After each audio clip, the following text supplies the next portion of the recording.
It is hot as hell. Yes, it is. I was thinking about going to the beach, but I think it's too hot to even do that. Like, It's actually too hot to breathe in New York right now. yeah, it's crazy, crazy. Yes. Well, thank you so much for taking the time. I appreciate it. Thank you, Cassandra. I appreciate you.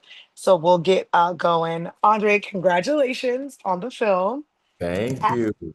Absolutely loved it. Love Brooklyn is such a vibe.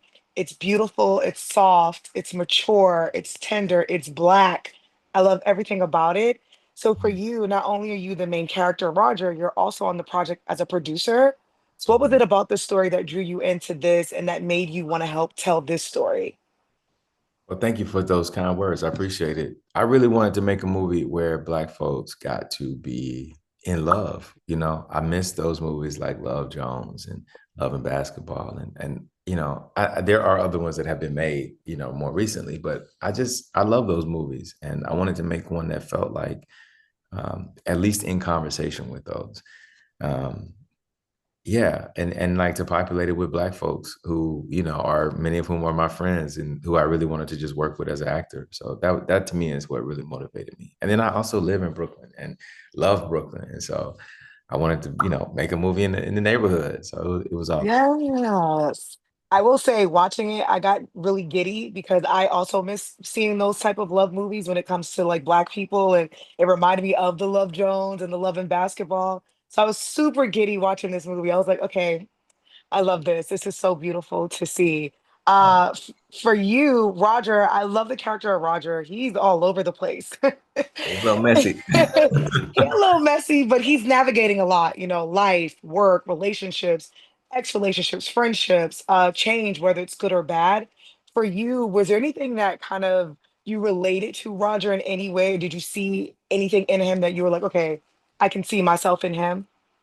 Yeah, I really related to that feeling of being stuck, like he wrote, the story is that he wrote something years ago that was really successful that people really responded to. And since then, he's been unable to produce anything of substance or anything that really had that same kind of impact. And I think it's left him in a place of like self-doubt, self-criticism. And so I really related to that. I think also him being a man in his like early 40s who, not man, he's trying to figure things out as well for like something that I like to as well. Yeah. Yeah, no, I related to that so hard, especially when it comes to work and trying to get navigate life and go through everything in all the fields. So I felt that personally. Hmm. Yes. Okay, Yeah, it's so great. I'm from Brooklyn. You live in Brooklyn. Hey, BK all yes. day. I absolutely love this film, and I love that Brooklyn was the third character. She was her own main character in this film. So for you shooting on location, because you do live here, was there anything that shaped or helped shape your performance filming at home? I was so comfortable. Most of the places, the locations that we shot in were like spots that I go to, or that friends of my own or whatever. So it felt like I just felt comfortable, and I wanted to know what it felt like to shoot something where I really get to feel comfortable and at home in it. Even I mean, we shot part of it here at my place, when we Really? yeah, it was a labor of love, sis. It was like we ran out of money. It was like, all right, we got to get this one other scene. How can we do it? So we, set it up in the backyard and made Yeah. it was like that. It was like the whole community was just everybody was helping, working overtime, doing whatever they could to help make it happen. And so that experience of making it with community made me feel like a part of the community in like a really wonderful way. Absolutely love that because now when we look at Brooklyn, especially Bedford-Stuyvesant, I'm from Bed-Stuy. I live in LA now, but every time I come home, it's so different for me. It's different for a lot of folks. I mean, hell, it's different for the people who live here. And I Yeah. do enjoy that in the film, you all talk about the gentrification and buying out properties. And, it's a different navigation for Black folks in Brooklyn. So I really did enjoy seeing that come on screen because I'm like, yes.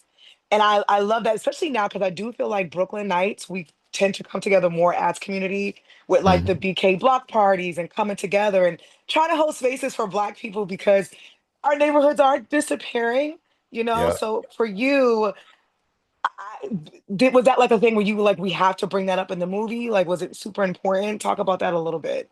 Yeah. For me, that was so important. So in the original script, that wasn't mentioned. It wasn't a Mm. part of it. But I was like, look, first of all, the movie wasn't even set in Brooklyn. It was supposed to be set in Upper West Side. I was like, nah, we're coming to Brooklyn. We, we gotta go down. We gotta go to BK. Yeah, it'll be BK. I was like, and if we're going to BK, then we got to find a way to talk about what's really happening here. So that was something I really insisted on. And yeah, it's crazy. Like I ain't been here that long. I'm from Alabama originally, but I've been here in New York for like 22 years at this point. So I feel like I can say I'm a New Yorker. You're a New But, Yorker. but it's crazy. Like, I live in Bed-Stuy too. And I'm like, man, you walk down Tompkins now and, Bedvine is gone. I don't know if you know that, but Bedvine, I do. Lovers Rock is gone. Like, so many places. Man, I heard Peaches might be gone soon. Like, it's so many. Wait, That's what I'm hearing. wait. That's what I'm hearing. Peaches? I don't know. That don't tell. Maybe I shouldn't have said I'm that. not, I've been hearing rumors that, like, but it's not but far-fetched though. I mean, especially yeah, like the location and we see like the development that's going on in Bed-Stuy. It's not far-fetched if someone did say, let's buy, it's hard because there's so many black businesses in Brooklyn that are still trying to hold on. And that's why yeah. we talk about community being important. And I wouldn't be shocked, honestly. Sad, but I wouldn't be That's shocked. sad.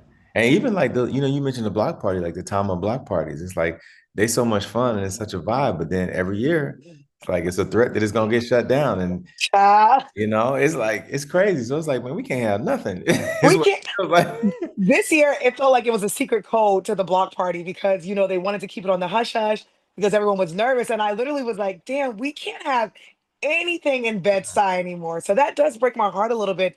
But that's why I love this film because it just highlights Brooklyn, like seeing the art and the parks and you just going to the coffee shop and just being in the neighborhood. That's what really made me happy because I'm like, we're still here. We're still in Bed-Stuy. We don't have to go uptown. Like we're still here in Brooklyn. So I thought it was you guys captured it very beautiful. Thank you. I appreciate that. I really Yes, yes. In the film, you work with two amazing actresses, two oof. people that I love, Nicole and DeWanda. For you, what was it like building the chemistry on scene with the ladies on screen? Because these are two completely different relationships that Roger is trying to navigate. So what was that like? And what was it like working with the ladies? Oh, they're incredible. So I've known them forever. Me and Nicole went to Juilliard. She was in Juilliard at the same time I was Mm. at NYU.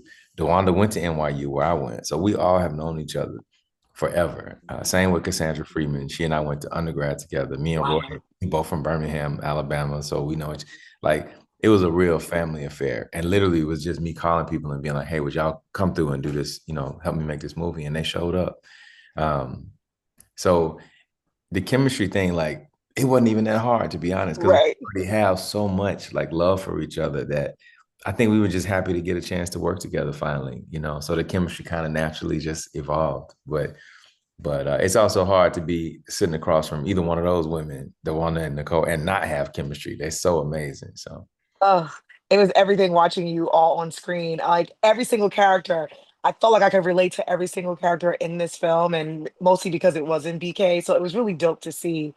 For mm, you, because Roger is navigating the streets on his bike, and I feel like that's one of my favorite things to do. If I'm yeah. not walking, I'm riding a bike, but I always have a playlist. So if Mhm. there's an artist that you would like to see on Roger's playlist riding on his bike, who would you like to see on that playlist? Ooh. You know who I love? Who? Probably love her because well, I'll tell you the story about it, but Addie Oasis. You know Addie? Oh, yes. So her song actually opens the movie, Serena, her song Serena. Yep. And Addie and I, when I first moved to New York 20 whatever years ago, she was one of the first people I met with Addie. And she was like, she had just moved here from France and she was like, I want to be a singer one day. I'm trying to figure it out. She used to go to all the open mics and I would go to her, support her. And I would be doing play readings and she'd come support me. And so we've been kind of tracking each other for years and they've just stayed really good friends. And so when we got the movie done, and I was trying to think like sonically, what does it sound like? Man, I called her up. I was like, Addie, I need you, sis. And she Yes. made this sound. So I think that's what Roger will probably be listening to. Something that feels soulful and vibey and like of this time, and yet also, honoring, the days gone by. I love her music. Yeah. Oh, the song was really, really beautiful. The music sounded amazing in the film. Absolutely Mm. love. Like I can rave about this film. Like I absolutely loved everything about it. I'm like, Black, Brooklyn, love. We need we need more films like this. It's truly amazing. And you worked on some amazing films as well. So Thank you. I'm not actually shocked that this is something that you joined the team on to be a producer. Thank you. After working on this, and you do live in Brooklyn, you've been here for like 20 years. But was there anything about Brooklyn, I guess, that you learned, like something new that you learned about Brooklyn after working on this, and what was it? You know what I learned? Like, and I just learned this like 2 days ago. So, man, it makes me feel kind of emotional when I say it. Like sometimes it can feel, I don't know if you've experienced this, but sometimes it can feel lonely here, you know, Yeah. like there's so many people, there's so much going on. And yet sometimes you be like, man, where is everybody? Where are all the black people at? Did everybody leave? Why they didn't tell me Yeah. what, and and I found myself feeling that way and even considering like, man, do I even want to live here anymore? Maybe I need to move to Atlanta. Maybe it's time to go somewhere else, LA or whatever. So this past weekend, I was like, you know what?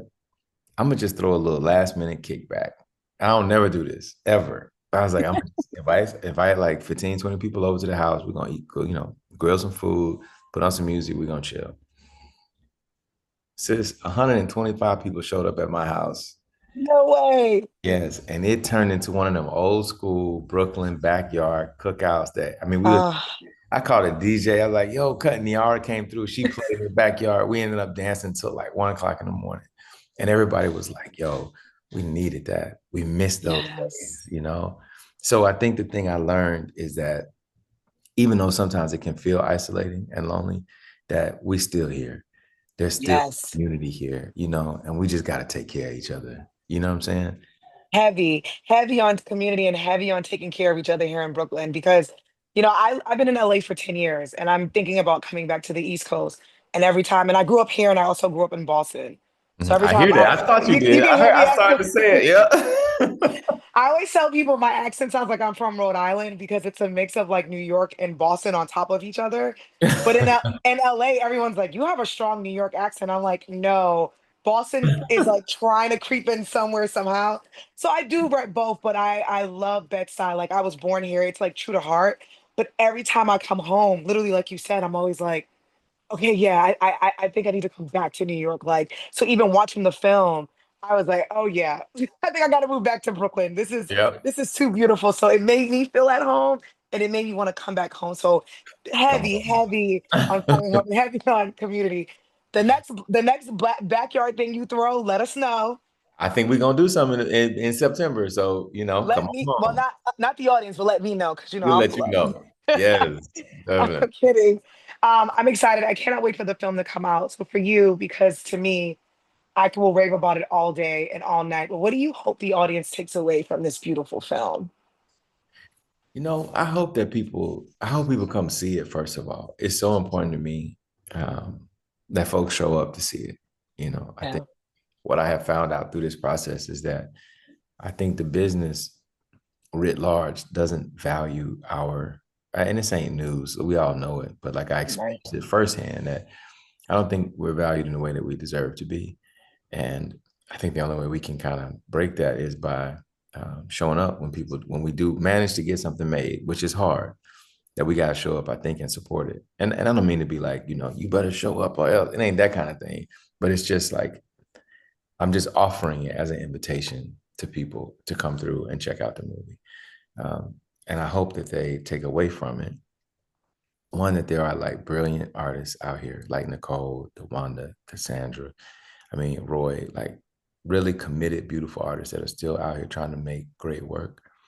And I think I hope they take away that it is possible for us to keep making movies like these, so long as we continue to support one another in it. Absolutely. I just want to say thank you guys for making this film. I'm very proud. I'm standing 10 tones down with you guys. And Yes. again, it's black, it's beautiful, it's Brooklyn. So I will be championing and making sure everyone goes see the film. I watched it twice. So shout out to the team for sending me the link. It was absolutely beautiful. So Thank you. Andre, thank you so much. Thank you. I appreciate you. So I'll see you at the cookout. I'll see you at the cookout. I will see you at the cookout. Thank you guys so much. And Andre, thank you so much for taking the time out. I really do appreciate it. Of course. I appreciate you. Thank you, sis.